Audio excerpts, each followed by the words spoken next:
একটু পরে আমি জিজ্ঞাসা করলুম, আচ্ছা মা, জয়রামবাটি থেকে চিঠি লিখে কেন সেই স্ত্রী ভক্তটির সঙ্গে মিশতে নিষেধ করেছিলেন? মা, ওর ভাব আলাদা, এ ভাবে নয়, অর্থাৎ ঠাকুরের ভাবে। বিস্মিত হয়ে গেলুম। ওই অসুখ বিসুখে কত ঝঞ্ঝাটের মধ্যে দূরে থেকেও আমাদের কিসে মঙ্গল হবে তাই চিন্তা। আমি তার পরদিন ভালো দেখে পাকা পেঁপে ও আম নিয়ে গেছি। মা কি খুশি, আর আমাদের খুশি করবার জন্য তার কি আনন্দ প্রকাশ করা। মা বলছেন, এই যে গো, কাল যে পেঁপের গল্প হলো ঠিক সেই রকম, বেশ আম। তারপর এই আমটি শরৎকে দিও, এইটি গণেনকে, এইটি জামাইকে, এমনি করে কিছু ভাগ করা হলো।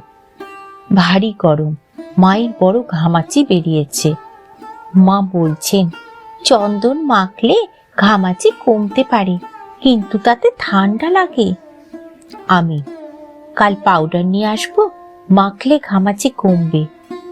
মা, তা এনো গো, দেখি তোমাদের পাউডারই মেখে।